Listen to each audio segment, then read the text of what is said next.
Bismillahirrahmanirrahim. Assalamualaikum warahmatullahi wabarakatuh.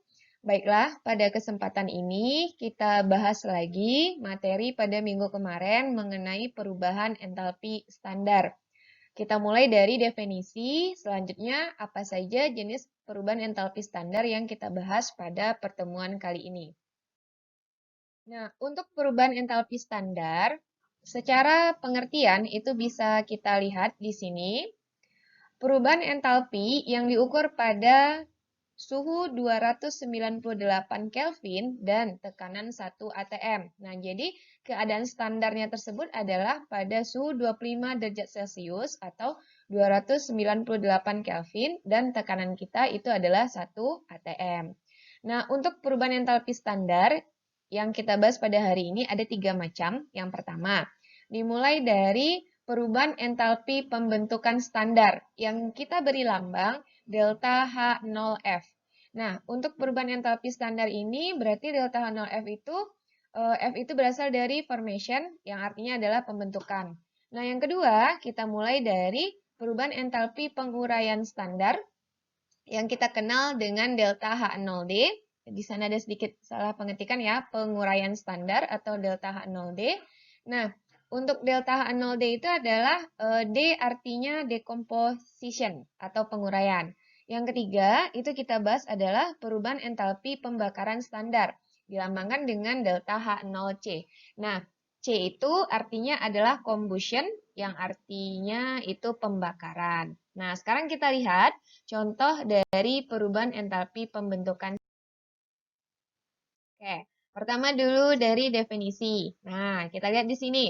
Perubahan entalpi yang terjadi pada pembentukan 1 mol suatu senyawa dari unsur-unsurnya yang paling stabil pada keadaan standar. Jadi, yang perlu kita tekankan di sini adalah yang dibentuk itu senyawa sebanyak 1 mol dari unsur-unsurnya. Selanjutnya kita lihat contoh yang pertama. Perubahan entalpi pembentukan standar dari kristal amonium klorida adalah min 314,4 kJ per mol. Nah, bagaimana kita menuliskan reaksinya? Kita lihat. Pertama, tuliskan terlebih dahulu senyawanya. Oke, jadi di sini amonium klorida. Berarti rumus kimianya adalah NH4Cl dalam keadaan padat atau solid karena di soal dinyatakan dia dalam bentuk kristal. Jadi kristal itu wujudnya adalah padat. Nah, sekarang kita list unsur-unsur yang ada dalam senyawa tersebut. Pertama, ada unsur nitrogen. Nah, nitrogen ini di alam dalam bentuk ini senyawa ya. Jadi NH4Cl itu adalah senyawa. Nah, nitrogen di dalam keadaan paling stabilnya itu adalah dalam bentuk N2, berarti ini unsur. Berikutnya hidrogen. Nah, hidrogen itu dalam keadaan paling stabilnya adalah H2, berarti ini unsur. Selanjutnya itu Cl2, dalam keadaan unsur paling stabilnya adalah berbentuk Cl2.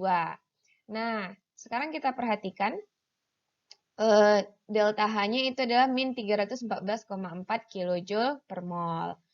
Nah, kita lihat di sini, senyawa yang dibentuk itu harus sebanyak 1 mol. Kalau senyawanya 1 mol, berarti koefisien dari senyawa kita harus sama dengan 1. Nah, artinya yang di senyawa ini atau di NH4Cl atau yang di kanan panah itu tidak boleh kamu ubah koefisiennya. Berarti harus 1. Nah, yang boleh diubah berarti adalah yang di sebelah kiri atau yang unsur-unsur pembentuknya. Kita lihat sekarang. N2 itu di kiri ada 2 buah, di kanan itu jumlahnya 1. Berarti supaya sama, maka N2 kita kalikan dengan setengah. Karena setengah kali 2 berarti 1. H2 itu di kirinya 2, di kanannya itu ada 4. Nah, berarti supaya dia sama, yang sebelah kiri dikalikan dengan 2.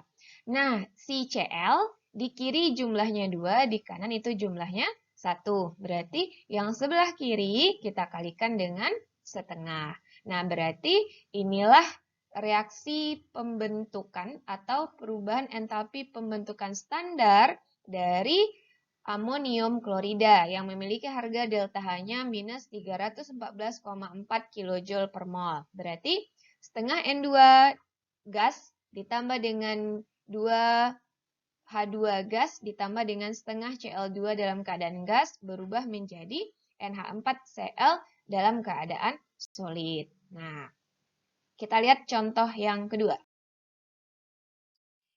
Perubahan entalpi pembentukan standar dari kristal aluminium oksida adalah min 1675,7 kJ per mol. Oke, sekarang kita tulis terlebih dahulu senyawanya. Berarti aluminium oksida senyawanya adalah Al2O3.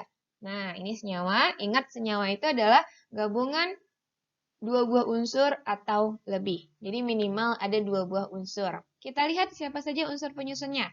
Ada aluminium, unsur dalam keadaan padat. Jadi aluminium itu logam, maka dia wujudnya padat. Selanjutnya gas oksigen, unsur. Nah, kita perhatikan delta H-nya itu adalah min 1675,7 kJ per mol. Kita lihat senyawa, ingat kalau dia dibentuk berarti harus sebanyak 1 mol. Lalu berarti koefisien kita harus sama dengan 1. Jadi yang sebelah kanan tidak boleh kita ganggu-gugat. Itu sudah mentok di 1 mol atau 1 koefisiennya. Nah, yang bisa kita ubah yang mana berarti tadi? Yang sebelah kiri panah. Nah, yang di kiri panah berarti kita hitung aluminium atau Al, di kiri itu jumlahnya 1, di kanan jumlahnya adalah 2. Berarti yang sebelah kiri itu kurang, maka kita beri koefisiennya 2. Jadi 2 aluminium. Nah, oksigen itu 2. Di sebelah kanan itu jumlahnya 3. Supaya sama, berarti yang sebelah kiri kita kalikan 3/2O2. Berarti perubahan entalpi pembentukan standar dari aluminium oksida adalah 2Al ditambah 3/2O2 menjadi Al2O3 dengan harga delta H kita min 1675,7 kJ per mol. Nah, demikian untuk perubahan entalpi standar. Perubahan entalpi pembentukan standar.